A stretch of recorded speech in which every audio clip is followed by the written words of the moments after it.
اور وہ بھی ہر ایریا ٹو ایریا ویری کرتا. آپ گلشن میں 200 کا ہوگا, ڈیفنس کلفٹن میں 250 کا ہوگا, نارتھ ناظم آباد میں اس سے تھوڑا کم ہوگا. یہ ہر جگہ کا حساب ہے, یہ ان کا کام ہے. اور یہ صرف چھوٹے ٹھیلے کا مسئلہ نہیں ہے, یہ بڑے بڑے سپر سٹورز یہی کام کر رہے ہیں. جیسے کہ ہم دکھا بھی رہے تھے کہ 3 روپے کی پیاز کس طرح سے 40 روپے, ایک عام آدمی وہ 3 روپے والی پیاز 40 روپے میں خرید رہا ہے, یعنی عام آدمی بھی پس رہا ہے, کسان جس نے محنت کی وہ بھی پس رہا ہے. جب ہم نے آپ کا سٹال دیکھا تو آپ کے بھی الفاظ سے کہ جو سرکاری نرخ ہے اس میں منافع کمانا تھوڑا مشکل ہے, تو آپ کو کیا لگ رہی ہے حقیقت پہ مبنی نہیں ہے؟ دیکھیں میرا یہی ماننا ہے, کیونکہ میں ان کو اچھی طریقے سے جانتا ہوں, یہ نکلتے نہیں ہیں. ان کی کوئی یہ بس کمپیوٹر پہ بیٹھ کے پریزنٹیشنز وغیرہ لے لی, بس یہ دیٹس اٹ.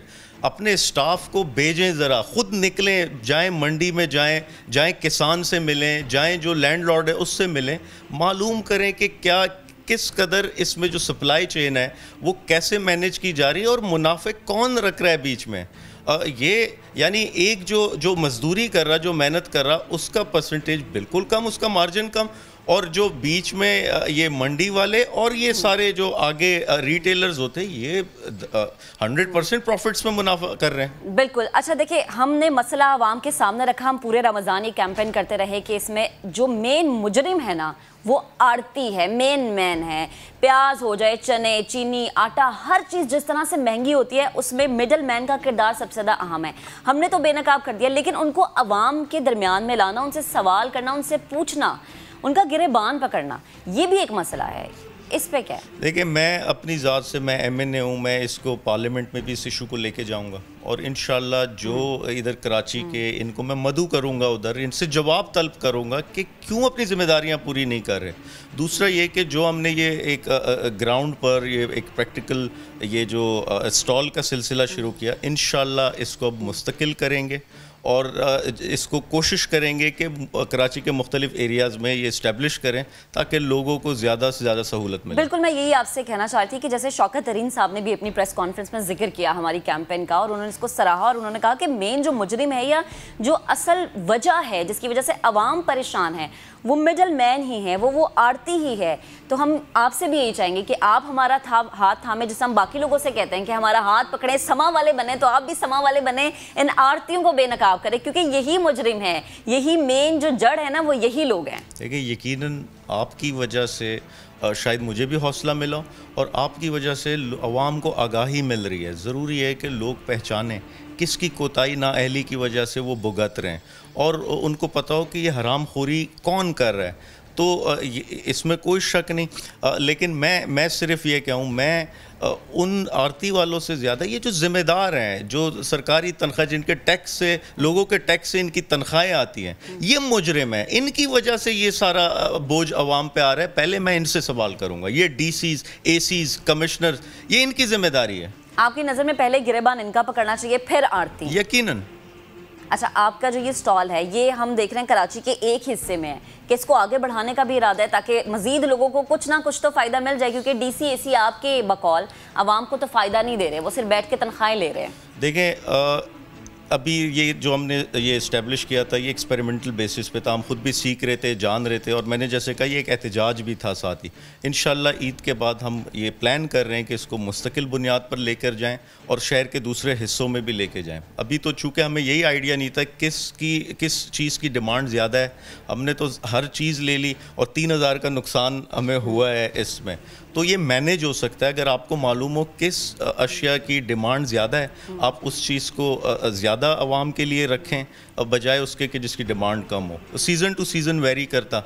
تو انشاءاللہ اب تجربہ تھوڑا ہو گیا ہے, بغیر نقصان کے بھی ہم یہ کام کر سکتے ہیں. چلے, یہ تو آپ نے عوام کی آسانی کے لیے تجربہ کیا نا, جو کہ آپ کی نظر میں کامیاب بھی ہوا, لیکن مڈل مین کو پکڑنے کے لیے کیا چیزیں آپ کی نظر میں کیا ضروری ہونا چاہیے؟ کیونکہ عام عوام کا ہی مڈل مین کو پکڑنا بے حد ضروری ہے, کیونکہ وہ ان کا مجرم ہے. ان کو پکڑے گریبان سے, ان کے گھر والے ان سے سوال کریں کہ یہ جو ناجائز منافع خوری یا حرام خوری ہے جو ناجائز کما رہے ہو, ان سے سوال گھر والے بھی کریں, عوام بھی کریں, کیونکہ یہی وہ طریقہ ہے جس کی وجہ سے شاید ہم کہیں نہ کہیں سدھار لا سکتے ہیں. دیکھیں ضروری ہے, جیسے میں نے پہلے کہا, ایک تو آپ کے ذریعے آگاہی مل رہی ہے لوگوں کو, دوسرا ہم کچھ چیزوں کو تو بہت برا سمجھتے ہیں اور کچھ برے کو برا کہتے ہی نہیں. اور اس میں ضروری ہے ہمارے جو علماء کرام ہیں وہ اپنا کردار ادا کریں, وہ بتائیں کہ یہ جو منافع خوری ہے یا یہ آپ کسی کی مجبوری کا فائدہ اٹھاتے ہیں, یہ حرام خوری کے زمرے میں آتا, یہ حلال نہیں ہے, اس کا پوچھا جائے گا آپ سے. اور آپ یہ جو 100% اپنے منافع رکھتے ہیں ہر چیز پہ, اور ان اشیاء پر جس کا غریب سے تعلق ہے. تو یہ چیزیں میں سمجھتا ہوں ہمارے جو بھی انفلوئنسرز ہیں جو اثر و رسوخ رکھتے ہیں وہ اپنا کردار ادا کریں, اور آپ کا اس سے بڑا میڈیم تو کوئی نہیں انفارمیشن کا جو آپ کر رہے ہیں, اور میں بھی اپنا کردار ادا کر رہا ہوں. میں پھر سے کہوں, اور جو میرے پاس ایم این اے شپ کے اختیار ہے وہ میں استعمال کروں گا, انشاءاللہ ان کو لاؤں گا, جواب طلب کروں گا ان سے. اچھا عالمگیر صاحب, آپ کا سٹال, اس کا رسپانس کیسا آیا؟ کیونکہ عوام تو ایسی چیزیں ڈھونڈتی ہے جو کہ سستی ملے, معیاری ملے. بہت زیادہ رسپانس تھا, لوگ بے حد خوش تھے, کیونکہ وہ ہم نے ایسی جگہ یہ پلیس کیا تھا کہ وہاں اور بھی دکاندار اور اسٹالز, یہ پوری ایک مارکیٹ ہے, کمرشل لین ہے, تو ان کو وہ فرق واضح نظر آ رہا تھا, اور 200% کا فرق تھا. تو اس بنیاد پہ ہاں ہماری یہ ایک کمی تھی, ہم صحیح طریقے سے ایڈورٹائز نہیں کر سکے, صحیح طریقے سے اپنا پیغام زیادہ نہیں پہنچا سکے. انیشل تھا, ہم خود سیکھ رہے تھے. انشاءاللہ اب چونکہ لوگوں کو پہلے سے معلوم ہو چکا ہے, اگلی بار جو ہوگا آپ دیکھیں گے کہ اس کے ڈبل رسپانس ہوگا. اچھا عالمگیر صاحب, آپ نے اے سی کی بات کی, وہ فردوس عاشق امان والا واقعہ ہمیں یاد ہے, سیالکوٹ والا. جب ہم اے سی یا ڈی سیز کی بات کرتے ہیں تو آپ نے کہا کہ یہ گورنمنٹ کی ایسی مشینری ہے جن کو استعمال کرنا بے حد ضروری ہے, اور اگر یہ ناکارہ ہو جائیں تو یقیناً بازاروں میں بگاڑ پیدا ہوگا. صوبائی گورنمنٹ ہم دیکھتے ہیں کہ جب اے سی یا ڈی سی لگاتے ہیں تو ہمیں یہاں پر بہت زیادہ سرپرستی نظر آتی ہے. اس بگاڑ کو ختم کرنا کوئی ایک دفعہ کا تو کام نہیں ہے. اگر ہم مڈل مین کو سامنے لا رہے ہیں, اس کا گریبان پکڑ رہے ہیں, عوام اس سے سوال کری ہے, کیا گارنٹی ہے اس چیز کی کہ آنے والے وقت میں یہ چیز ہمیں بہتر ہی نظر آئے گی؟ دیکھیں ضروری ہے جی, جو آگاہی کا عمل ہوتا ہے کہیں نہ کہیں آپ کی بات پہنچتی ہے, کہیں نہ کہیں اس کے نوٹسز لیے جاتے ہیں. میں ایک مثال دوں, آپ ہی کے چینلز کے ذریعے مختلف ایشوز پر بات ہوئی, چیف جسٹس نے سو موٹوز لیے ان ایشوز پر. اسی طریقے سے دیگر فورمز پہ جب یہ بات جاتی, وہاں جو اعلیٰ حکام ہوتے وہ اس پر ایکٹیویٹ ہوتے. اور یہ کیوں میں کہہ رہا ہوں, دیکھیں لاہور میں ایک خاتون تھی جو فوڈ انسپیکشن کا انہوں نے یہ سلسلہ شروع کیا تھا, وہ کوالٹی چیک کرتی تھی اور ریٹ کرتی تھی. اس عمل کے بعد پورا ایک ادارہ بنا دیا گیا فوڈ کوالٹی کے کنٹرول کا. آج پورا ادارہ پنجاب میں اسٹیبلش ہے صرف اس ایک خاتون کی ایک کوشش کاوش کی وجہ سے. تو یہ آج یہ ان کی ذمہ داری میں آتا ہے, یہ فوڈ کوالٹی چیک کریں, یہ پرائس کنٹرول کریں, جو یہ نہیں کرتے.